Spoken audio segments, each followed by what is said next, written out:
Hey friends, पहले लोग शादी निभाते थे मगर अब कपल्स एक दूसरे से अलग होना बेहतर समझते हैं। आखिर ऐसा क्यों हो रहा है?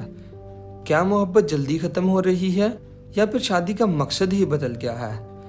So let's dive into this issue and try to understand why people are getting divorced. सबसे पहले हम नंबर्स को देखते हैं।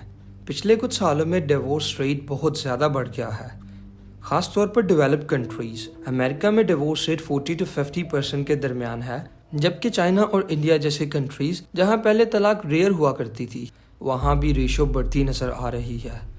लेकिन इसकी वजह क्या है? क्या सिर्फ एक से दो फैक्टर्स हैं या इसके पीछे और भी बड़ी गहरी रीजंस हैं? एक बड़ी वजह सोशल चेंजेस भी हैं। पहले तलाक एक बहुत बड़ा टैबू समझा जाता था, मगर अब लोग समझने लगे हैं कि अगर शादी नहीं चल रही तो अलग होना बेहतर है। ख़ास तौर पर वो विमेंस जो पहले अपने हस्बैंड्स पर फाइनेंशियल तौर पर डिपेंड करती थी, अब वो अपने बलबूते पर खड़ी हो सकती हैं। डिजिटल वर्ल्ड और डेटिंग ऐप्स ने भी लोगों की कमिटमेंट और रिश्तों को देखने का तरीका बदल दिया है। अब लोगों के पास ज़्यादा ऑप्शंस हैं और इस वजह से वो एक दूसरे को छोड़ने का फ़ैसला ज़्यादा आसानी से ले पाते हैं। इकोनॉमिक इश्यूज़ भी एक बहुत बड़ा फैक्टर है। महंगाई बढ़ रही है, नौकरियों का स्ट्रेस ज़्यादा है और लोग अपनी लाइफस्टाइल को मेंटेन करने के प्रेशर में हैं। इन सब चीज़ों से रिश्तों में टेंशन बढ़ती है। रिसर्च के मुताबिक पैसों से रिलेटेड लड़ाइयाँ तलाक की सबसे बड़ी वजहों में से एक है। एक शख्स जो सुबह से रात तक काम करके घर आता है और घर में भी फाइनेंशियल स्ट्रेस हो, तो इससे जज्बाती फैसले बढ़ जाते हैं। ये टेंशन कभी कभी ना सिर्फ इमोशनल बल्कि फिजिकल अब्यूज़ तक ले जाती है, जो डिवोर्स का बिग रीज़न बनते हैं। एक और वजह एक्सपेक्टेशंस भी हैं। सोशल मीडिया पर हर कोई परफेक्ट ज़िंदगी दिखाता है, जो असल ज़िंदगी से बहुत मुख्तलिफ होती है।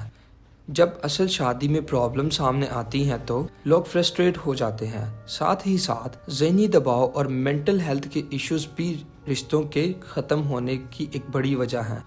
कम्युनिकेशंस और कॉन्फ्लिक्ट रिजॉल्व करने का तरीका सीखना बहुत ज़रूरी है, लेकिन अफसोस की बात यह है कि बहुत कम कपल्स प्रोफेशनल काउंसलिंग या थेरेपी का सहारा लेते हैं। कोविड-19 पैंडेमिक ने डिवोर्स रेट को और ज़्यादा बढ़ा दिया है। लोग लॉकडाउन के दौरान ज़्यादा वक्त एक दूसरे के साथ गुजारने पर मजबूर हुए, जिससे उनके दरमियान जो हिडन प्रॉब्लम्स थी वो सामने आने लगी। बहुत से लोगों ने महसूस किया कि वो अपनी शादी में खुश नहीं हैं और इसी वजह से पोस्ट पैंडेमिक डिवोर्सेस केसेस में इजाफा देखने को मिला। इसके अलावा पैंडेमिक के दौरान मेंटल हेल्थ इश्यूज भी बढ़ गए, जो रिश्तों पर बुरा असर डालने लगे। Additionally important thing is that कि बहुत लोगों की फाइनेंशियल हालत लॉकडाउन के दौरान ख़राब हुई, जिसकी वजह से शादियां भी चल नहीं सकी।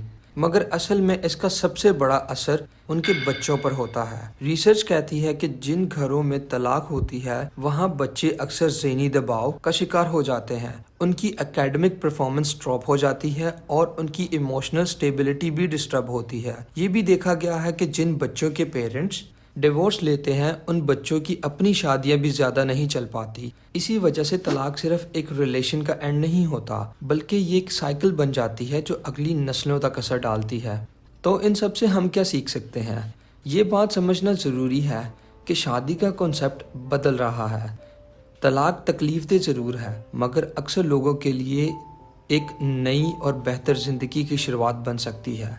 एक मजबूत और अच्छा रिश्ता तभी सक्सेसफुल है जब दोनों पार्टनर्स एक दूसरे के साथ खुले तौर पर बातें करें, अनरियलिस्टिक एक्सपेक्टेशंस ना रखें और एक दूसरे के लिए एफर्ट्स करें। अगर हम इन चीज़ों को समझ सकें तो रिलेशनशिप्स बेहतर हो सकते हैं। Now let me know in the comment section what are your thoughts regarding the increasing rate of divorce. If you like this video give me a thumbs up और ऐसे ही इंपॉर्टेंट कंटेंट के लिए subscribe Brainy Jacob. Now it's time to end this video. Thank you so much for giving me your time today and goodbye.